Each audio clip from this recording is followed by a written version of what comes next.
"I ride alone," she said, lighting a cigarette. I replied, "Not tonight, you're riding with me, Angel." Chapter 1. The Nevada desert stretched endlessly under a sky bruised with purple and gold.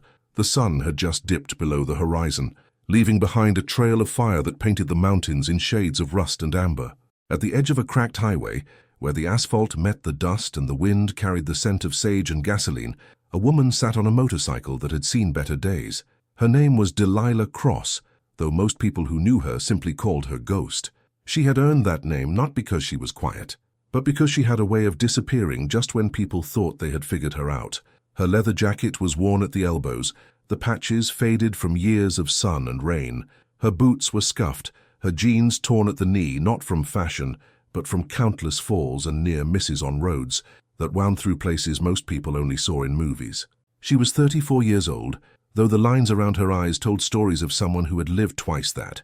There was a scar on her left cheek, a thin white line that ran from her cheekbone to just below her ear. She never talked about how she got it. She never talked about a lot of things. The diner behind her was called Rosie's, though Rosie herself had died 15 years ago, and her son, a man named Marcus with hands the size of dinner plates, ran it now. It was the kind of place that served coffee strong enough to wake the deceased, and pie that tasted like someone's grandmother had made it with love and a secret ingredient no one would ever guess. Truckers stopped here, drifters, people running from something or towards something, it was hard to tell which. Delilah had stopped because her bike was making a sound she did not like, a clicking that seemed to come from deep within the engine like a heartbeat that had lost its rhythm. She had spent the last hour in the parking lot, her tools spread out on a piece of cloth, her hands black with grease, trying to coax the machine back to health.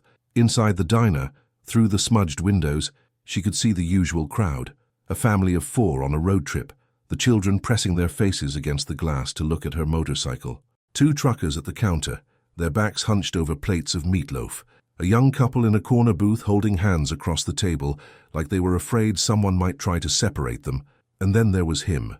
She had noticed him the moment he walked in, not because he was loud or because he demanded attention, but because he moved like someone who had learned long ago that stillness was a kind of power. He was tall, broad-shouldered, with a beard that was going grey at the edges and eyes the colour of weathered denim. He wore a leather vest over a black t-shirt, the patches on his vest marking him as a member of the Iron Sentinels, a motorcycle club that had chapters across the country. His name was Cole Dawson, though she did not know that yet. What she knew was that he had a presence that filled the room without trying, that when he spoke to the waitress, his voice was low and calm, and that he had looked at her exactly once when he came in.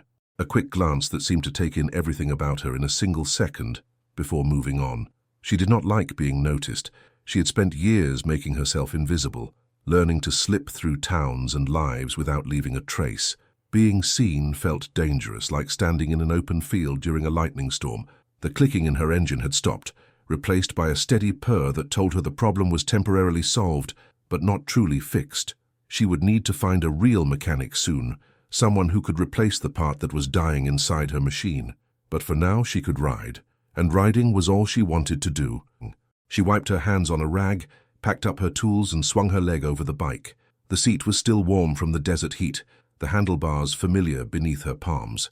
She reached into her jacket pocket and pulled out a cigarette. Lighting it with a match, she struck against her boot heel. That was when he walked out. Cole Dawson moved across the parking lot with the unhurried stride of someone who had nowhere particular to be and all the time in the world to get there. His motorcycle was parked 3 spaces away from hers, a Harley-Davidson that gleamed under the fading light like it had been loved and cared for its entire life. He did not look at her directly, but she could feel his awareness of her presence like a warmth on her skin. She took a drag from her cigarette and watched him through the corner of her eye. He was checking his own bike, running his hand along the chrome, inspecting something she could not see. Then he straightened up and looked at her. "Nice bike," he said.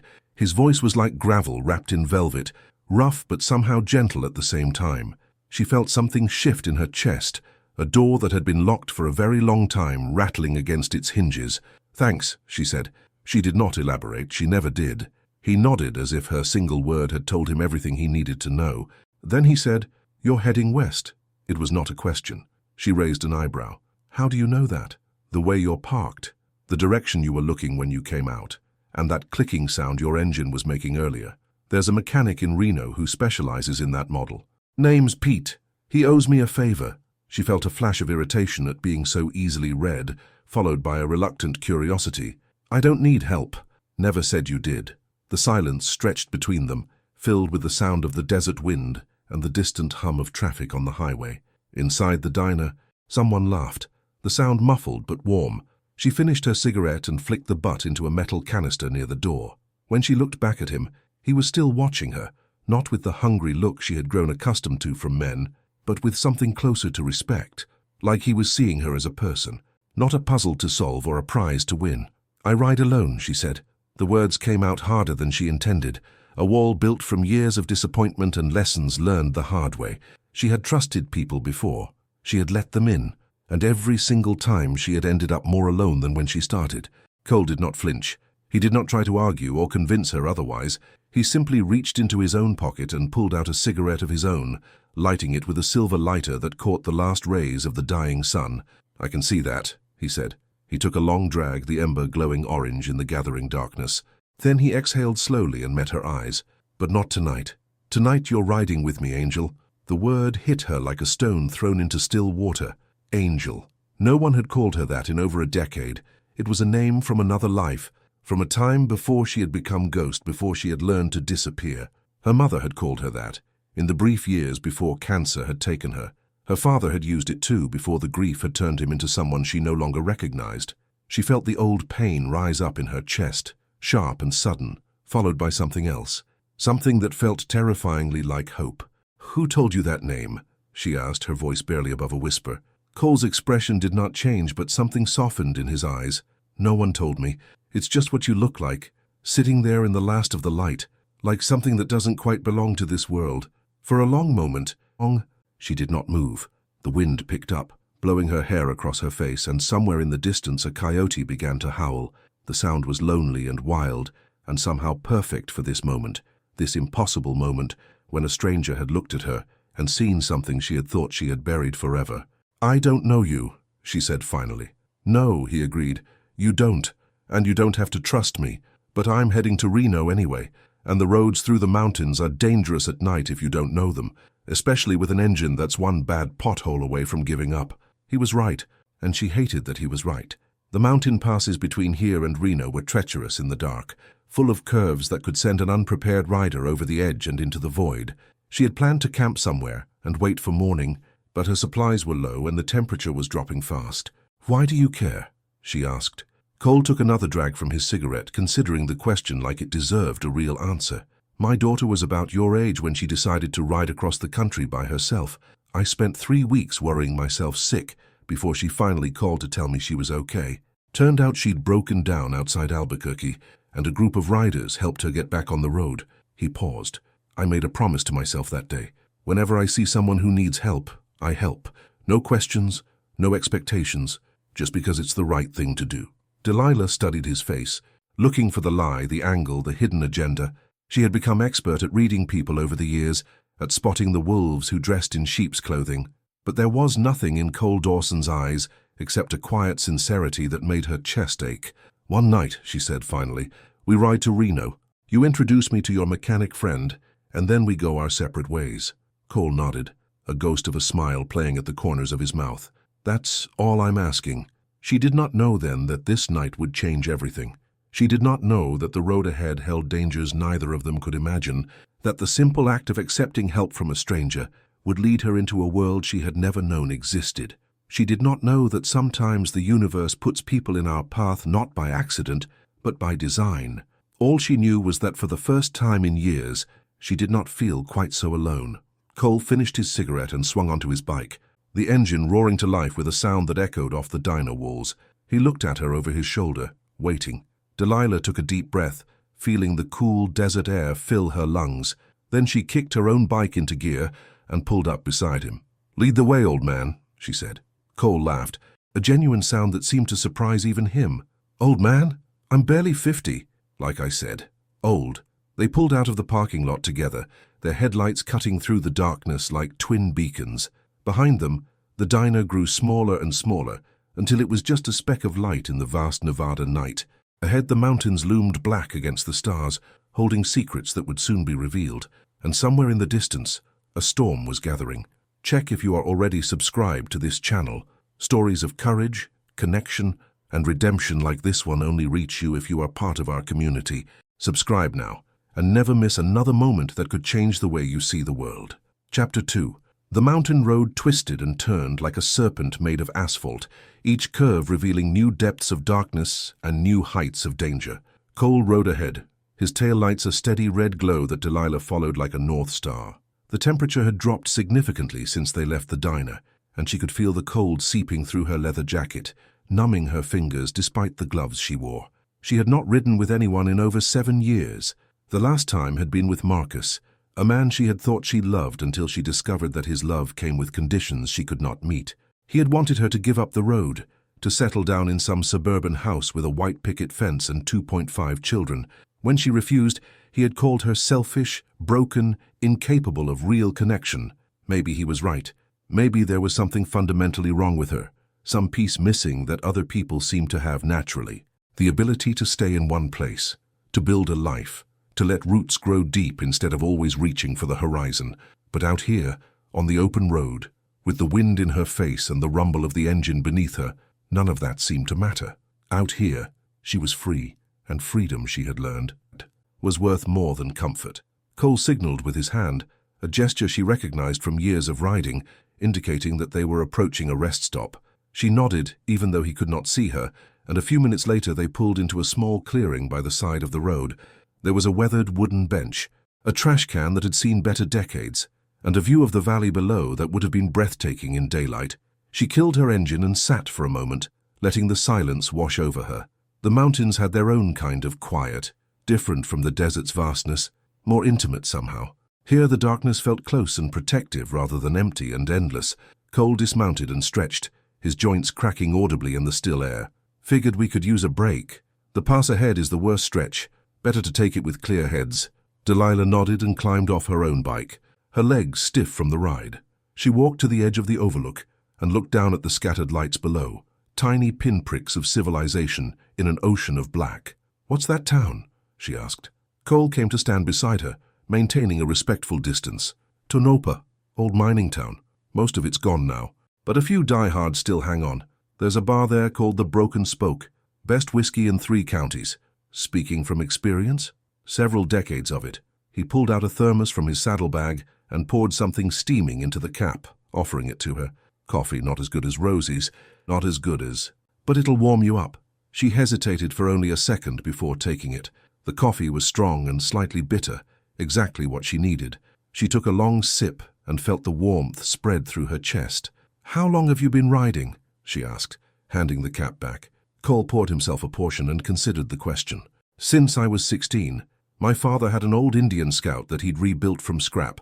The day I got my license, he handed me the keys and said, 'Son, there's 2 kinds of people in this world, those who understand freedom and those who spend their whole lives trying to cage it.'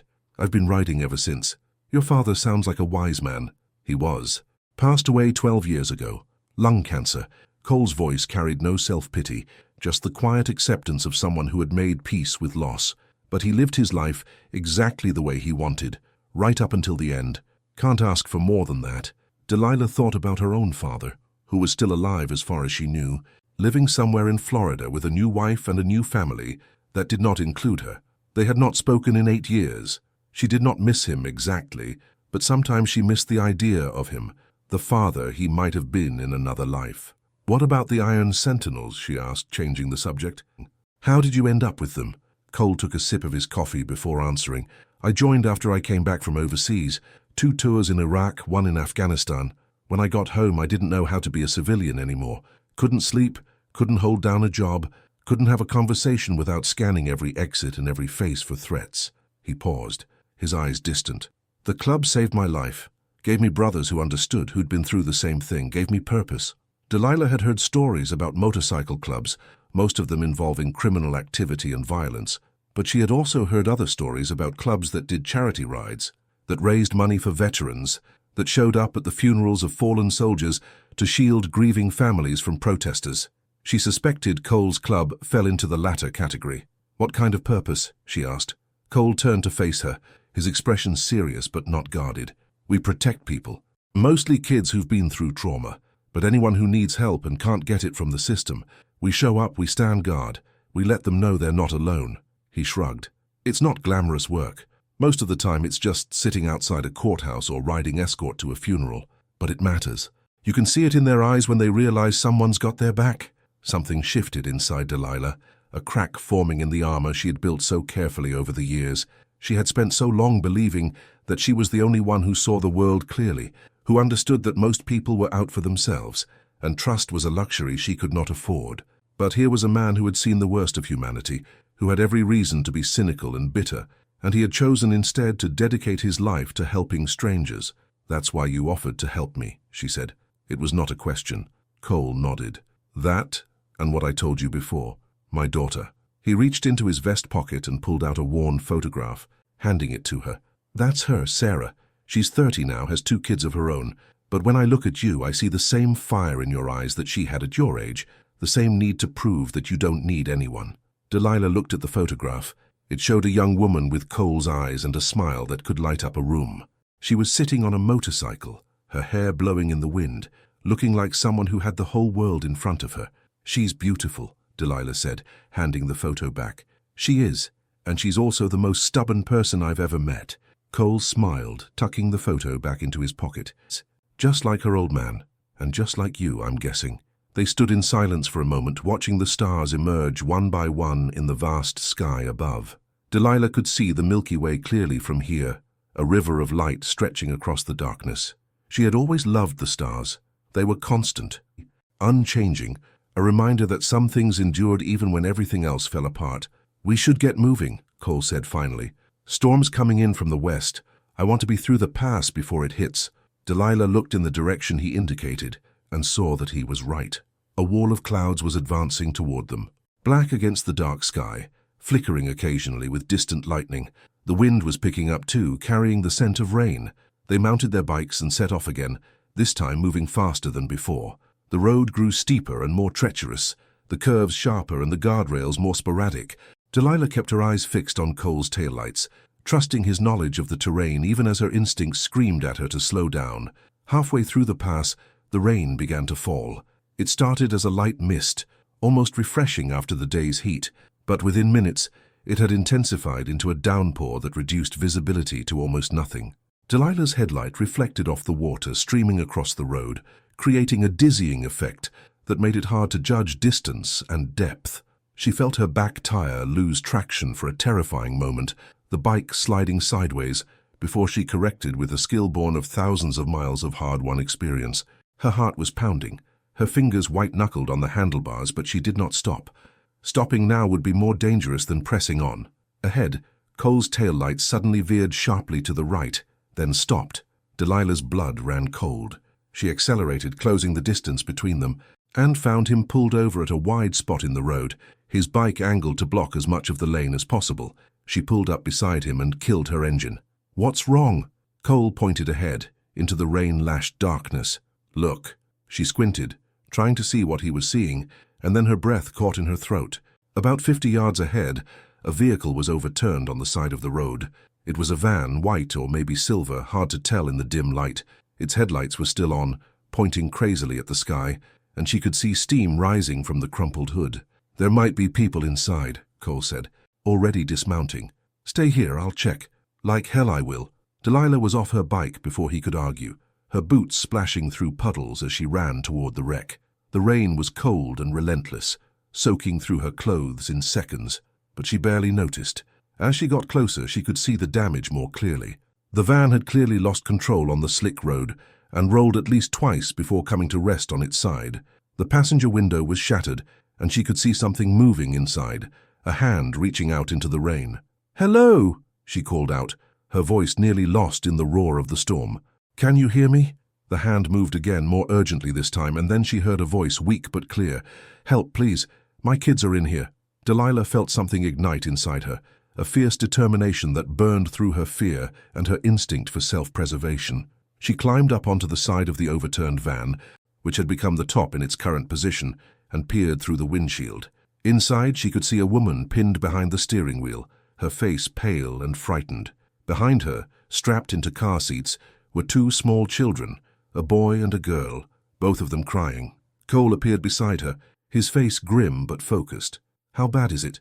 "The driver's trapped. Two kids in the back, they seem okay, but we need to get them out." Cole nodded and pulled out his phone, but the screen showed no signal. "We're in a dead zone. No way to call for help." Delilah's mind raced through the options. The van was stable for now, but gasoline was leaking from somewhere, the smell unmistakable even in the rain. If a spark caught, or if the battery shorted, everyone inside could be killed. "We have to do this ourselves," she said. "I'll get the kids out through the back. You work on freeing the driver." She did not wait for his agreement. She slid off the side of the van and made her way around to the rear where the double doors were dented but not crushed.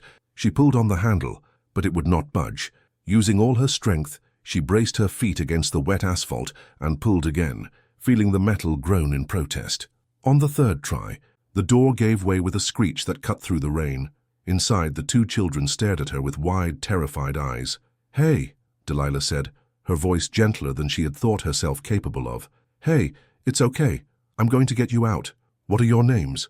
The boy was older, maybe 6 or 7, with dark curly hair plastered to his forehead. "I'm Marcus," he said, his voice trembling. "This is my sister Lily. Is Mommy okay?" "Your mommy is going to be fine. My friend is helping her right now. But I need you to be really brave, okay?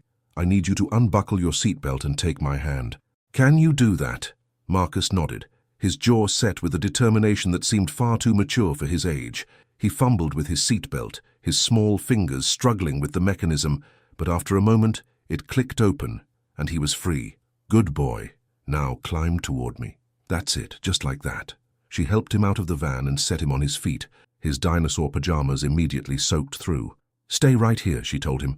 "Don't move, I'm going to get your sister." Lily was younger, maybe 4, and her car seat was positioned further back, making it harder to reach. The little girl was sobbing quietly, her arms wrapped around a stuffed rabbit that had seen better days. "Lily? Lily, sweetheart, can you hear me? I need you to stop crying for just a second and look at me." The little girl's sobs subsided into hiccups, and she turned her head to meet Delilah's eyes. "There we go. Hi, Lily. I'm Delilah. I'm going to get you out of here, okay? But I need you to hold on to your bunny and be very, very still while I unbuckle you." She climbed into the tilted interior of the van, feeling it shift slightly beneath her weight. The smell of gasoline was stronger here, and she knew they were running out of time. Her fingers found the buckle of the car seat and pressed, but nothing happened. The mechanism was jammed. She tried again, harder this time, and felt something give. The straps loosened and she was able to lift Lily free, clutching the child to her chest as she backed out of the van. Outside, the rain was still falling, but it seemed to have lessened slightly. Marcus was standing exactly where she had left him, his hand clutching his sister's abandoned shoe. "You found her shoe," Delilah said, kneeling down to his level. "That was really smart." "Lily loves her shoes," Marcus said seriously. "She cries if she loses them." Delilah felt a surge of emotion that threatened to overwhelm her. These children, in the midst of trauma, were still thinking of each other. There was something deeply beautiful about that, something that made her believe, at least for a moment, that the world was not entirely broken. "Let's get you somewhere dry," she said, leading them toward the motorcycles, where there was a small overhang of rock that provided some shelter from the rain. Cole was still working on freeing the driver, his voice a low murmur of reassurance that Delilah could not quite make out. She settled the children under the overhang and wrapped them in the emergency blanket from her saddlebag, tucking it tight around their small bodies. "Is this your motorcycle?" Marcus asked, his fear momentarily forgotten in childish wonder. "It is. It's really cool. When I grow up, I want to ride a motorcycle." Delilah smiled despite everything. "Then you keep being brave like you were tonight, and I have no doubt you will."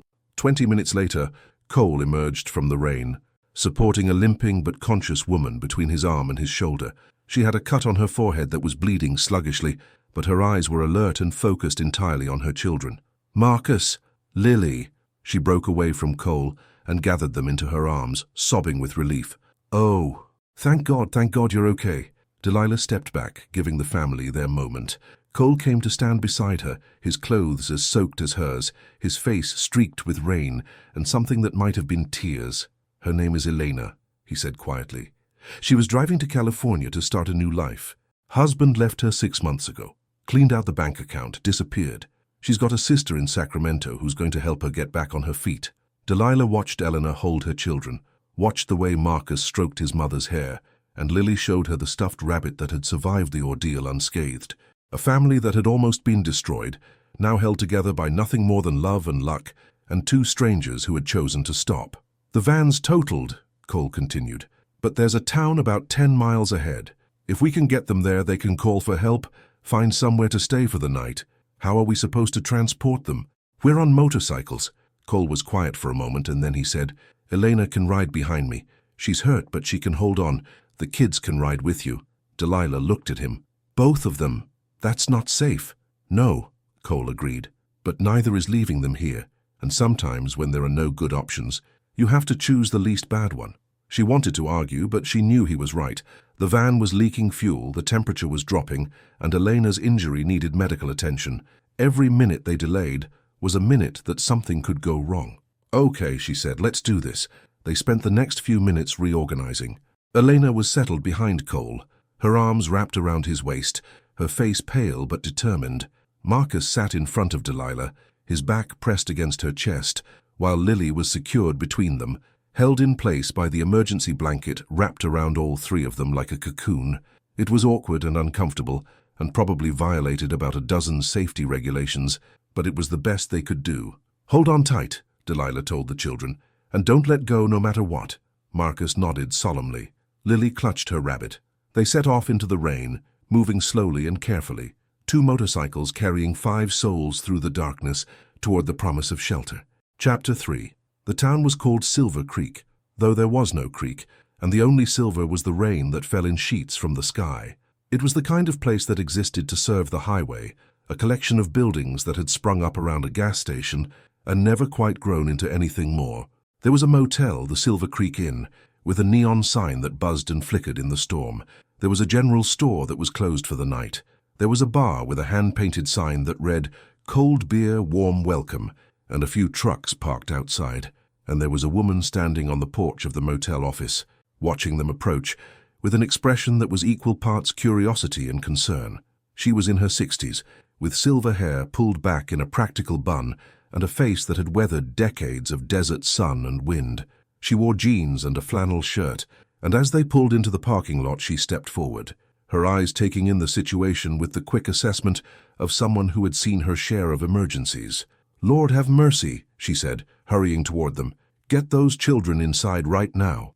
Her name was Ruth Martinez, and she had owned the Silver Creek Inn for 32 years, ever since her husband had died and left her with a mortgage, 2 teenagers, and a determination to survive that had never wavered.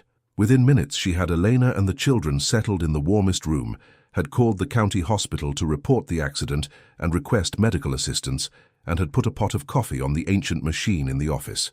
"They're sending an ambulance," she said, handing steaming mugs to Cole and Delilah. "Roads are bad, so it might take an hour or two, but they're coming." Delilah wrapped her hands around the mug, feeling the warmth seep into her frozen fingers. She was shivering, her clothes dripping onto the worn carpet, but she barely noticed. Her mind was still on the mountain, on the tilting van and the smell of gasoline, on the weight of Lily in her arms. "You two are soaked to the bone," Ruth continued, clucking her tongue disapprovingly. "I've got 2 rooms available. Go get changed into something dry before you catch your death." "We're fine," Delilah started to say, but Cole cut her off. "Thank you, Mom, we appreciate it." Ruth showed them to their rooms, which were adjacent to Elena's. They were simple but clean, with beds that looked like heaven after the night's ordeal, and bathrooms with showers that promised hot water. Delilah stood under the spray for a long time, letting the heat work its way into her muscles, washing away the rain and the fear and the adrenaline. When she finally emerged, wrapped in a towel that was thin but soft, she found a set of dry clothes waiting on the bed, a pair of sweatpants and a t-shirt, both too big for her but infinitely better than her soaked leathers. She dressed and sat on the edge of the bed, suddenly exhausted in a way that went deeper than physical. The night's events were catching up to her, the reality of what had almost happened settling into her bones. A knock on the door startled her out of her thoughts. She opened it to find Cole standing there, similarly transformed in dry clothes, his wet hair combed back from his face. "Elena wants to see us," he said, "to say thank you." They walked together to her room. Inside, the children were asleep in the double bed, Marcus with one arm thrown over his sister protectively, Lily still clutching her rabbit. Elena was sitting in a chair by the window, a bandage on her forehead, her eyes red from crying. "I don't know how to thank you," she said, her voice breaking. "If you hadn't stopped, if you hadn't been there." She couldn't finish the sentence, but she didn't need to. The alternative was too terrible to speak aloud. Delilah felt uncomfortable with the gratitude, unsure how to receive it. She had spent so long keeping people at a distance, so long telling herself that she didn't need anyone, and no one needed her. Being necessary to someone, even for just one night, felt foreign and strange. "Anyone would have done the same," she said. Elena shook her head firmly. "No, they wouldn't. I've learned that the hard way. Most people look the other way. Most people don't want to get involved. You two chose to stop. You chose to help. That means everything." Cole cleared his throat. "You focus on getting some rest. The ambulance will be here soon. And you'll want your strength for the morning." Elena nodded, but before they could leave, she reached out and grabbed Delilah's hand. Her grip was surprisingly strong, her eyes intense. "Promise me something," she said. "What?" "Don't give up on people. I know that look in your eyes. I've seen it in the mirror. But there are good people in this world. Tonight proved that. Don't let whatever made you run keep you from finding them." The words hit Delilah like a physical blow, knocking against the walls she had built so carefully. She didn't know what to say, so she just nodded, squeezing Elena's hand before letting go. Back in the hallway, Cole looked at her with an expression she couldn't quite read. "You okay?" "I'm fine," she said automatically, even though it wasn't true. Nothing about tonight had been fine. Nothing about her life for the past several years had been fine. But admitting that felt like the first step toward falling apart completely. "There's something you should know," Cole said, his voice low, "about why I'm really on this road." She looked at him, waiting. "The Iron Sentinels have a saying. When one of us is lost, all of us search. There's a woman, a member's daughter, who went missing 3 weeks ago. Last anyone heard, she was somewhere in Nevada, running from something or someone. We've been spreading out, covering as much ground as we can, trying to find her before whatever she's running from catches up." "What's her name?" "Jessie. Jessie Rains. 28 years old, dark hair, drives a blue pickup truck. Her father is one of my oldest friends. He hasn't slept in weeks." Delilah thought about Elena, about the desperation in her eyes when she spoke about her children. She thought about her own parents, about the family she had lost and the family she had never had. And she thought about all the miles she had traveled, all the towns she had passed through, all the faces she had seen and forgotten. "I haven't seen her," she said, "but I'll keep my eyes open." Cole nodded. "That's all I can ask." They stood in silence for a moment, the weight of the night settling around them. Outside, the storm was beginning to ease, the rain softening to a gentle patter against the windows. If this moment is making you feel something, take a second to share it. Leave a comment saying, "Even alone, we can find each other." That single phrase might be exactly what someone scrolling tonight needs to see. Go ahead, type it now. "Get some sleep," Cole said finally. "We've got a long ride tomorrow. To Reno, and maybe beyond, if you're willing." Delilah didn't answer. She didn't know what she was willing for anymore. But as she walked back to her room and lay down on the unfamiliar bed, she found herself thinking not about the road ahead, but about the people she had met along the way. Ruth, with her silver hair and practical kindness. Elena, whose strength in the face of disaster had been nothing short of inspiring. Marcus and Lily, who had trusted a stranger to save them without question. And Cole, who had looked at her and seen something she thought she had lost forever. Maybe Elena was right. Maybe there were good people in this world, hiding in plain sight, waiting to be found. Maybe she had been running from the wrong things all along. Chapter 4. The morning came slowly, grey light filtering through the thin curtains of the motel room. Delilah woke to the smell of coffee and bacon, drifting in from somewhere outside, and for a moment she forgot where she was. The bed was softer than she was used to, the room warmer, and she lay still for several minutes, letting herself exist in the space between sleeping and waking. The events of the night before came back to her gradually. The storm, the van, the children. Elena's words echoing in her mind like a bell that would not stop ringing. She got up and dressed in her dried leathers, which Ruth had apparently collected and put through some kind of cleaning process while she slept. They were stiff but serviceable, smelling faintly of industrial detergent rather than gasoline and rain. Outside, the world had been transformed by the storm. The sky was a brilliant blue, scrubbed clean of clouds, and the desert stretched out in every direction, glittering with moisture that would evaporate within hours. The air was cool and fresh, carrying the scent of sage and earth. Cole was already up, standing by his motorcycle, checking the oil and tire pressure with the methodical care of someone who had learned long ago that maintenance was the difference between arriving and not arriving. He looked up as she approached and nodded a greeting. "Sleep okay?" "Better than expected. You?" "Few hours. Enough to keep moving." He straightened up, wiping his hands on a rag. Ruth made breakfast. Elena and the kids are in the diner down the road, waiting for the ambulance crew to finish their paperwork. They walked to the diner together, a small building attached to the gas station that served as the town's only eating establishment. Inside, the air was warm and smelled of maple syrup. Ruth was behind the counter, pouring coffee for a couple of truckers, and Elena was in a booth by the window with Marcus and Lily. The children looked different in the daylight, their fear replaced by the resilience that seemed to be the special province of the young. Lily was eating pancakes with intense concentration, each bite carefully cut into perfect squares before being transferred to her mouth. Marcus was drawing on a napkin with a crayon someone had given him, his tongue poking out of the corner of his mouth as he concentrated. Elena looked up as they approached, and her face broke into a smile that transformed her completely. The cut on her forehead had been properly cleaned and bandaged, and though she was pale and tired, there was a light in her eyes that had not been there the night before. "Please, sit down," she said, gesturing to the empty seats across from her. "Ruth wouldn't let me pay for anything, so the least I can do is share the table." They slid into the booth, and Ruth appeared almost immediately with menus and coffee.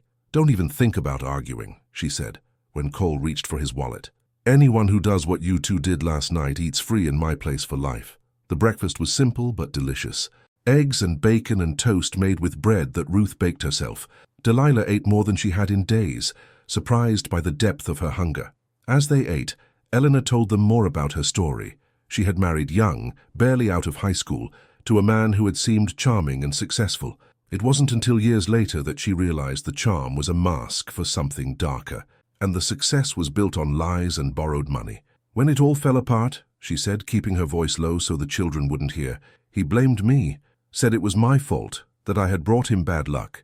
He took everything and disappeared, left me with nothing but the kids and the van and about $300 in cash."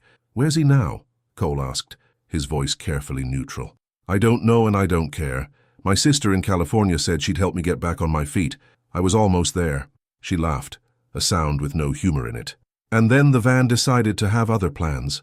Delilah thought about all the times she had seen people at their lowest, all the stories of betrayal and loss she had heard in diners and bars across the country. She had always maintained her distance, telling herself that other people's problems were not her concern. But sitting here, looking at Elena's tired face and the children's innocent eyes, she felt something shifting inside her.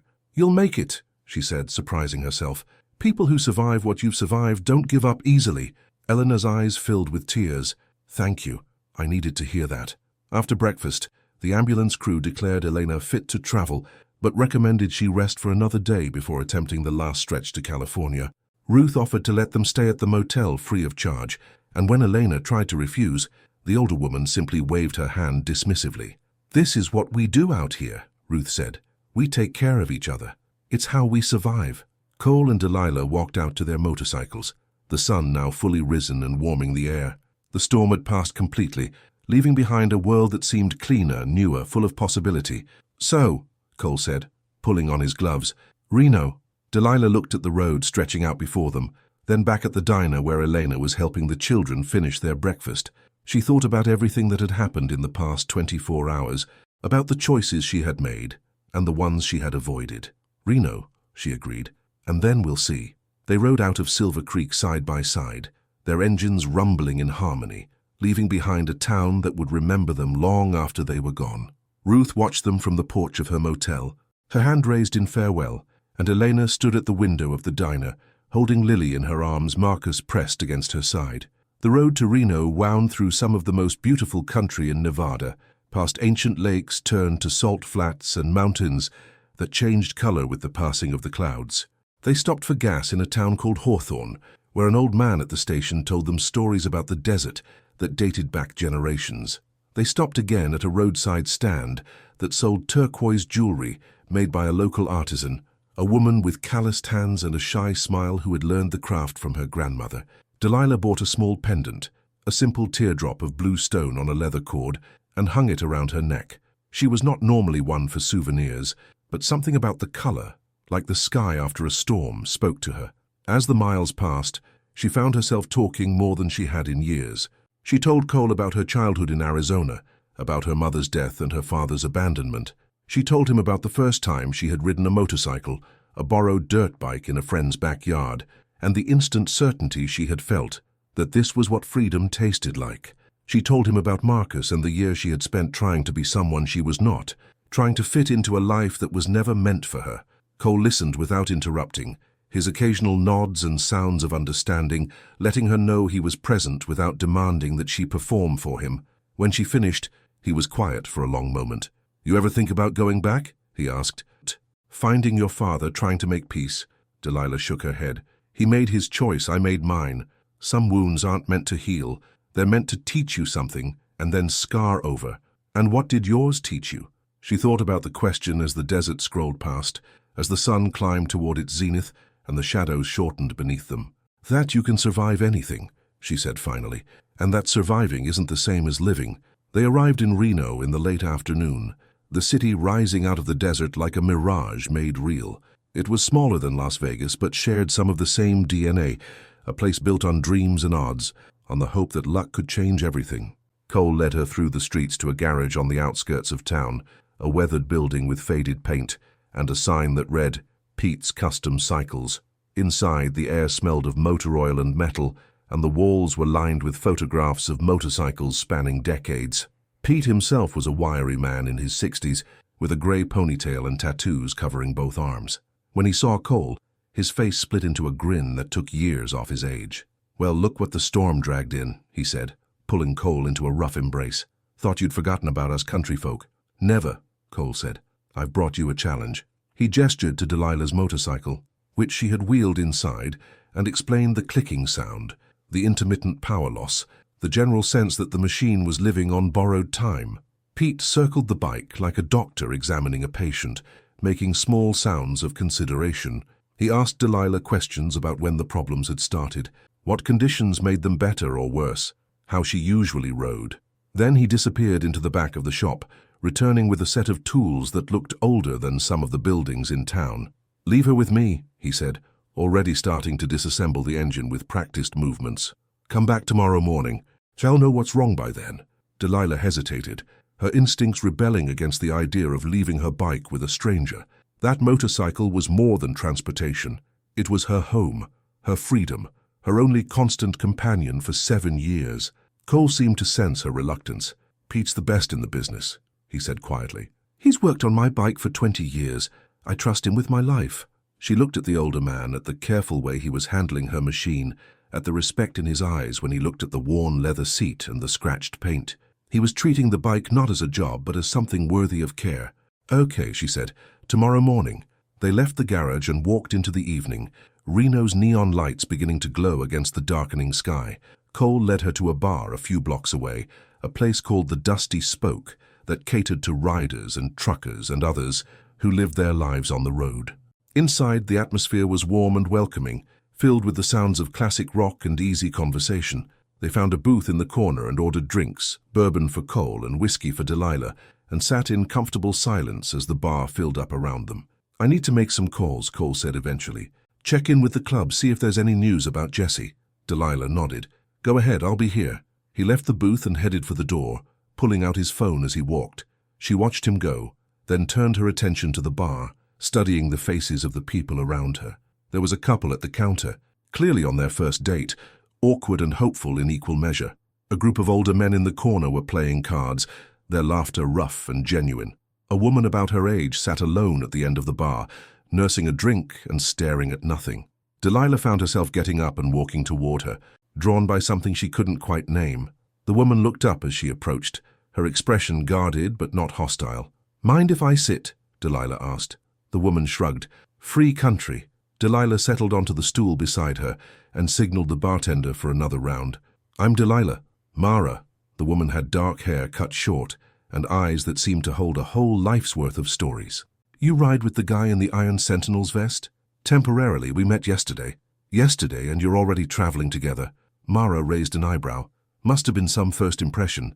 Delilah told her an abbreviated version of the story. About the diner and the storm and Elena and the children.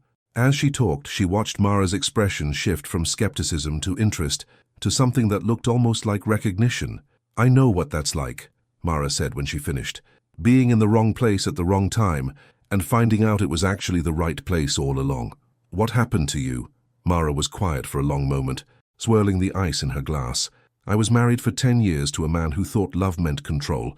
When I finally got the courage to leave, he didn't take it well. Followed me across 3 states before I managed to shake him." "Where is he now?" "Prison. Turns out when you assault a police officer trying to drag your ex-wife out of a shelter, they take that pretty seriously." Mara's smile was grim but triumphant.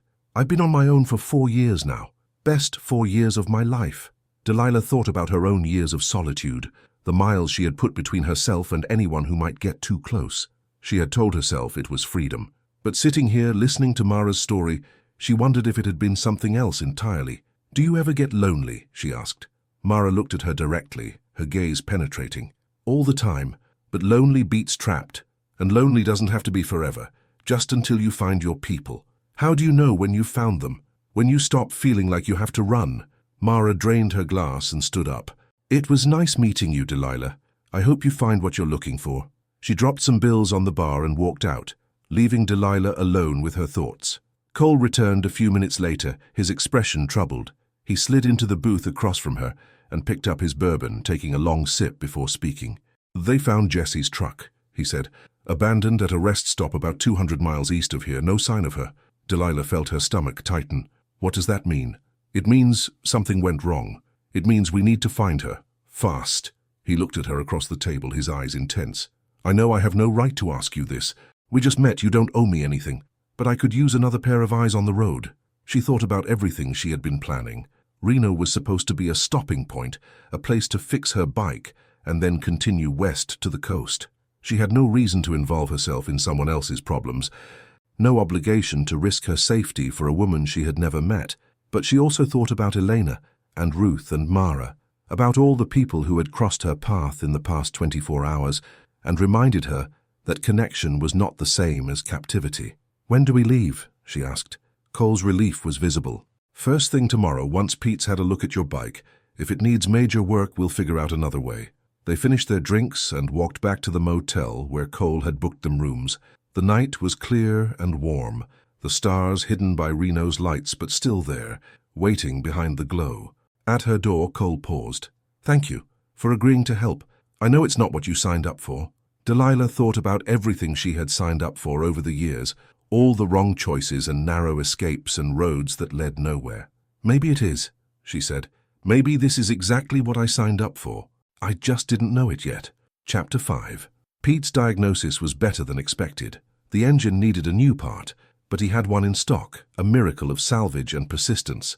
By noon, Delilah's motorcycle was running better than it had in years, the clicking sound gone, the power smooth and strong. "And she's got a lot of miles left in her," Pete said, wiping his hands on a rag that was more grease than fabric. "Just needs someone to take care of her." Delilah thanked him and tried to pay, but Cole had already handled the bill. When she protested, he simply said, "Consider it an investment in finding Jessie." They rode east, toward the rest stop where Jessie's truck had been found. The desert stretched out around them, vast and empty and somehow comforting in its indifference. Out here, the problems of the human world seemed small, temporary, easily swept away by wind and time. Cole had told her more about Jessie during breakfast. She was the daughter of a man named Ray, one of the founding members of the Iron Sentinels. She had grown up around the club, learned to ride before she learned to drive, and had the same fierce independence that seemed to run in the blood of everyone connected to the Brotherhood. 3 months ago, she had called her father in the middle of the night, her voice shaking, and said she had to disappear for a while. She wouldn't say why, wouldn't give details, just asked him to trust her. He had, because trust was the foundation of their relationship. But as the weeks passed with no word, his trust had begun to curdle into fear.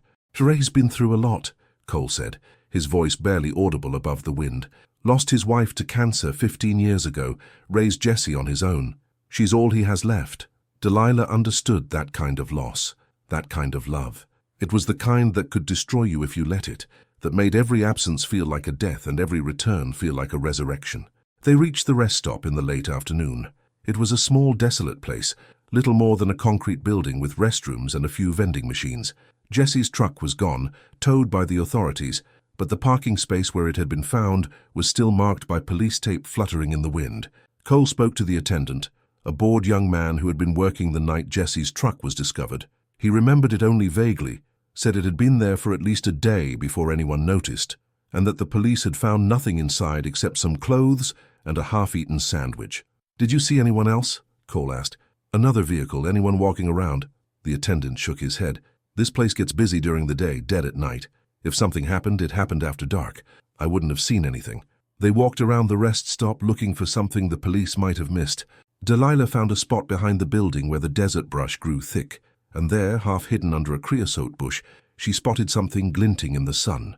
She bent down and picked it up. It was a bracelet, silver links with a small charm in the shape of a motorcycle. The clasp was broken, as if it had been torn off in a struggle. "Cole," she called, "look at this." He came over and took the bracelet, his face going pale. "This is Jessie's. Her mother gave it to her the day she got her first bike. She never takes it off." The implication hung in the air between them, heavy and dark. Something had happened here, something violent enough to break the bracelet, to separate Jessie from a piece of her mother's memory. "We need to find out where she went," Delilah said. "If she was taken, there might be witnesses on the highway. Security cameras at gas stations, trucks with dash cams." Cole nodded, his jaw set with determination. "There's a truck stop about 20 miles east. It's a regular gathering point for long-haul drivers. If anyone saw something, they'll be there." They rode hard, pushing their bikes to the edge of their capabilities. The truck stop was enormous, a small city of semis and trailers, with a diner and a convenience store, and showers for drivers who had been on the road too long. Cole knew people here, other veterans, other riders, men and women who lived their lives on the margins of society, but held themselves to a code that most people would never understand. He moved through the crowd, asking questions, showing Jessie's photo on his phone while Delilah did the same in the diner. It was there, in a booth by the window, that she found her first lead. An older woman named Dorothy, who drove a rig filled with auto parts between Nevada and Utah, remembered seeing Jessie at the rest stop 2 nights ago. She had been alone, Dorothy said, sitting in her truck with the engine off, staring at the dashboard like she was trying to make a decision. "I almost stopped to ask if she was okay," Dorothy said, her weathered face creased with regret. "But she looked like she wanted to be alone, and you learn in this business not to pry." "Did you see anyone else?" Delilah asked. "Another vehicle, anyone approaching her?" Dorothy thought for a moment. "There was a van, now that you mention it. Black or dark blue. Couldn't tell in the light. It pulled in after I did and parked a ways away. I didn't think anything of it at the time." "Did you see it leave?" "No. I was only there for about 15 minutes, just long enough to use the facilities. When I left, both vehicles were still there." Delilah thanked her and found Cole outside, talking to a group of truckers who had gathered around his motorcycle. She pulled him aside and told him what Dorothy had said. "A dark van," Cole repeated, his voice tight. "That's not much to go on. It's more than we had an hour ago, and if the van was following her, there might be other people who saw it along the route." They spent the next several hours retracing Jessie's probable path, stopping at every gas station and rest area, showing her photo and asking about a dark van. Most people had nothing to offer, but gradually, piece by piece, a picture began to emerge. A clerk at a gas station in Lovelock remembered Jessie buying fuel and looking nervous. A waitress at a roadside diner recalled a young woman matching Jessie's description, leaving in a hurry after receiving a phone call. And a retired couple camping at a recreational area said they had seen a dark van following a blue pickup truck for several miles before both vehicles disappeared over a ridge. "Whoever's in that van has been tracking her for days," Delilah said, as they pulled over at a scenic overlook to review what they knew. "This isn't random, it's targeted." Cole's expression was grim. Jessie got involved with something or someone before she left. She wouldn't say what, but Ray thought she was scared of something specific. Not running from trouble in general, but running from someone in particular. "Do you have any idea who?" Cole was quiet for a long moment, staring out at the desert below them. "There's a man named Victor Crane. He runs a network out of Carson City, does a little of everything illegal. Drugs, stolen goods, information. Jessie worked at a bar where some of his people hung out. It's possible she saw something she wasn't supposed to see." Delilah felt a chill run down her spine. She had heard of men like Victor Crane. shadow figures who operated just beyond the reach of the law, who made people disappear when they became inconvenient. "If he has her," she said, "we're not going to be able to handle this alone." "No," Cole agreed, "but I know someone who might be able to help." He pulled out his phone and made a call, speaking in low tones while Delilah watched the sun begin its descent toward the mountains. When he hung up, there was something like hope in his eyes. "My contact says there's a woman in Reno, a private investigator who specializes in cases like this. She's got sources inside Crane's organization. If anyone can find out where Jessie is, it's her. Can we trust her? She's ex-FBI, left the bureau after they refused to pursue a trafficking case she'd spent 3 years building. She's been working independently ever since, helping people the system has failed." Cole paused. "Her name is Sarah. Sarah Dawson." Delilah stared at him. "Your daughter?" Cole nodded, a complex mixture of pride and concern on his face. "She's the best at what she does, and she's going to want to help find Jessie. They grew up together, spent every summer riding through these deserts like they owned them." They turned their bikes around and headed back toward Reno, riding through the gathering dusk with a new sense of purpose.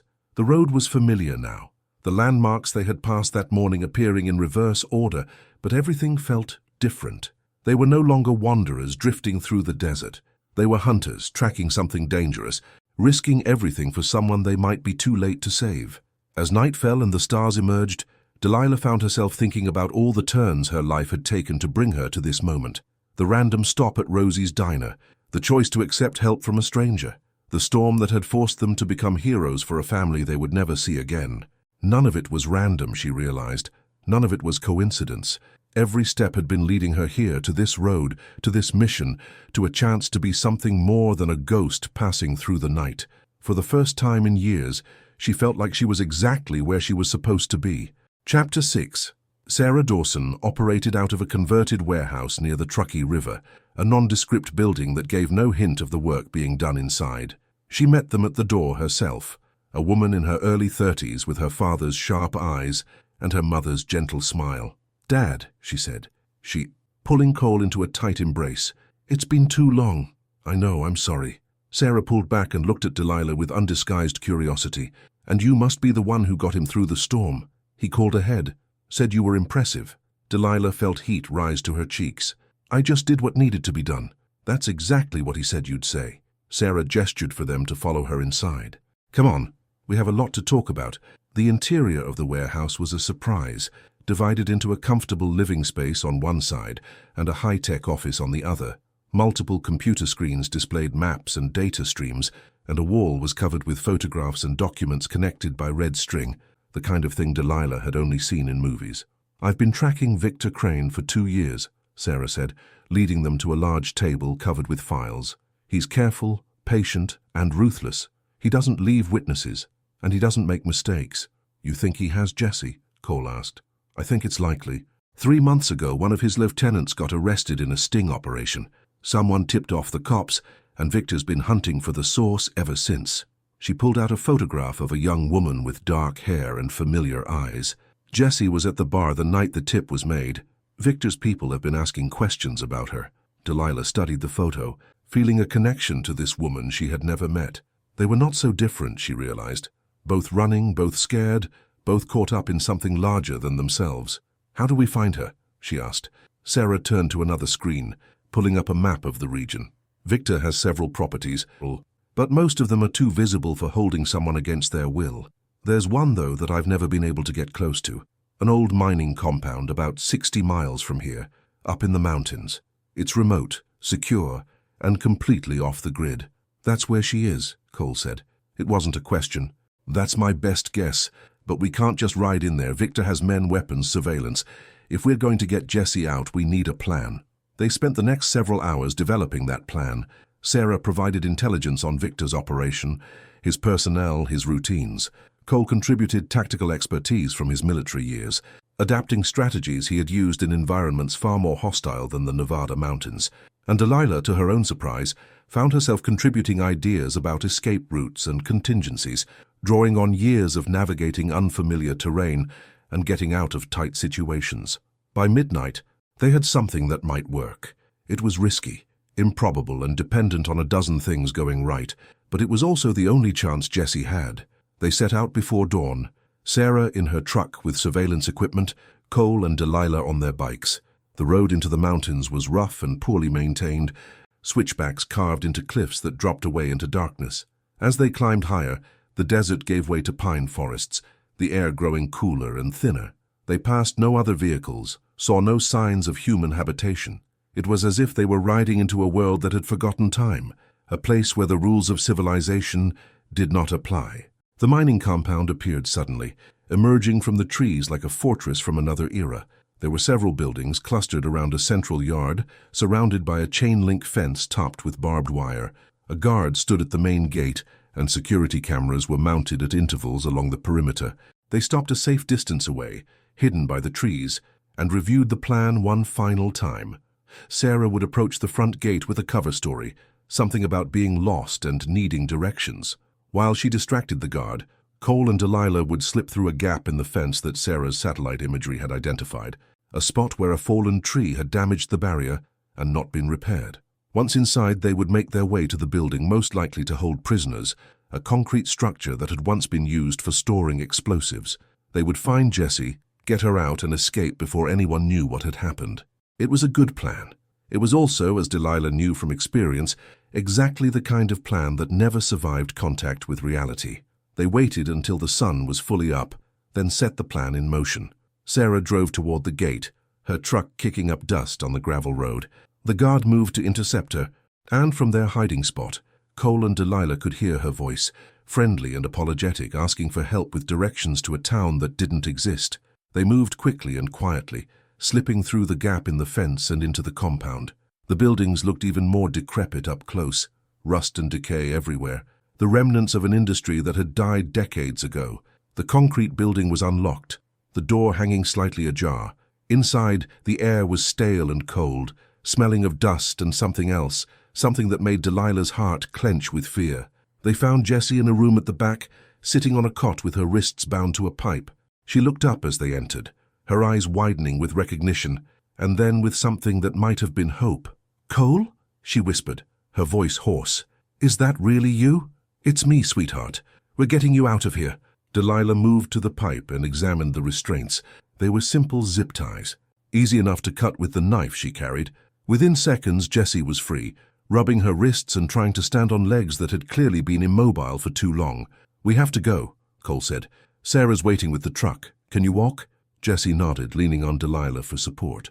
"I can walk. I can run if I have to." They made their way back through the building and out into the compound, moving as quickly as Jessie's condition allowed.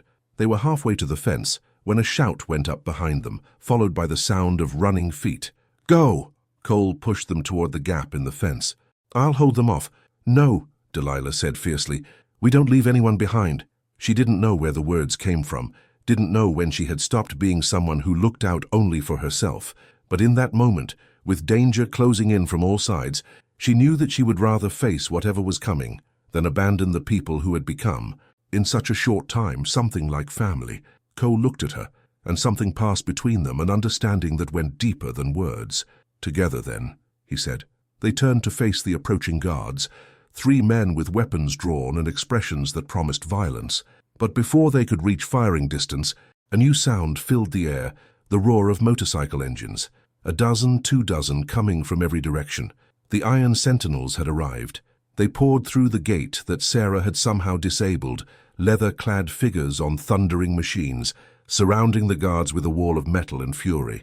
At their head rode a man with silver hair and eyes that burned with the fire of a father who had finally found his daughter. "Jessie!" Ray dismounted before his bike had fully stopped, running toward them with arms outstretched. She met him halfway, collapsing into his embrace, her tears soaking into his leather vest. "Dad, I'm sorry, I'm so sorry." "You've got nothing to be sorry for," Ray said, holding her like he would never let go. "Nothing at all." The guards were quickly subdued, bound with their own zip ties, and left for the authorities that Sarah was already calling. Within minutes, the compound was secure, and the nightmare that had begun 3 weeks ago was finally over. As the sun climbed higher and the mountain air warmed, Delilah stood apart from the celebration, watching the family she had helped reunite. Cole caught her eye and walked over, his face weary but content. "You could have left," he said. "Back there when things went bad, you could have gotten yourself through the fence and disappeared." "I could have," she agreed, "but I didn't want to." Cole nodded, as if that was exactly the answer he had expected. You know, when I first saw you at that diner, I thought you were the loneliest person I'd ever seen. Not sad, just empty, like you were going through the motions of living without actually being alive. Delilah didn't deny it. It was true, or had been true, until very recently. And now? She asked. Cole smiled, the expression transforming his weathered face. Now I think you're someone who just needed a reason to care again. And I think maybe you've found one. She looked at Jessie, still wrapped in her father's arms. At Sarah, efficiently coordinating with the arriving police. At the Iron Sentinels, who had dropped everything to ride through the night for one of their own. She thought about Elena and the children, safe now in California, with a new chance at life. About Ruth, whose kindness had turned a stopover into a sanctuary. About Mara, who had found the courage to escape and the strength to survive. And she thought about Cole, who had looked at her on a desert evening and seen something worth saving. I used to think freedom meant being alone, she said slowly. No attachments, no obligations, no one to disappoint and no one to be disappointed by. But I was wrong, that's not freedom. That's just another kind of prison. And now? Now I think freedom means choosing who you ride with, and knowing that no matter how far the road goes, you're not traveling it alone. Cole extended his hand, and she took it, feeling the rough calluses of a lifetime of riding, the warmth of a connection she had thought she would never have. Welcome to the family, Angel, he said, and for the first time in longer than she could remember, Delilah Cross, the woman they called Ghost, allowed herself to believe that she had finally found a place where she belonged. The sun was high overhead as they prepared to leave the compound, the police taking over, and the Sentinels forming up for the ride back to Reno. Jessie was loaded into Sarah's truck, too exhausted to ride, and Ray rode beside them, refusing to let his daughter out of his sight.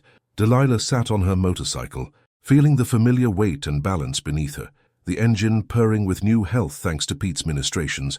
Cole pulled up beside her, his own bike gleaming in the mountain light. So, he said, what now? She thought about all the roads she had traveled, all the places she had been and all the places she had yet to see. She thought about the woman she had been when she walked into that diner, a ghost drifting through a life that didn't feel like her own. And she thought about the woman she was becoming, someone who had learned that strength could be gentle, and that solitude didn't have to mean loneliness. I guess I keep riding, she said. Same as always. Cole raised an eyebrow. Alone? She smiled, the expression feeling strange and wonderful on a face that had forgotten how. I ride alone, she said, reaching for the words that had defined her for so long. But they no longer felt true. They no longer felt like hers. She started her engine, feeling the power vibrate through her body, ready for whatever came next. Not tonight, she said, echoing the words he had spoken what felt like a lifetime ago. Tonight, I'm riding with you, and tomorrow, and the day after that, until the road runs out, or we find whatever we're looking for. Cole laughed, a sound of pure joy that echoed off the mountains and carried across the desert below. Then let's ride, Angel, he said, the road's waiting. They rode out together, leading a convoy of brothers and sisters who had chosen each other as family. Behind them, the mountains held their secrets close.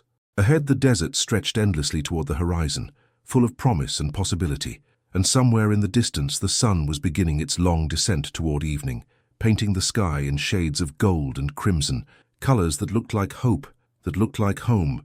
If you watched this far, it's because this story touched something in you. Leave a comment saying, I watched this far so I can get to know you and know who really loves the stories on this channel. Your words mean more than you know. And if this story made you feel something, hit that like button and share it with someone who needs to believe that connection is still possible. Subscribe so you never miss another journey. Until next time, keep riding, keep believing, and never forget that the family you choose is the family that matters most.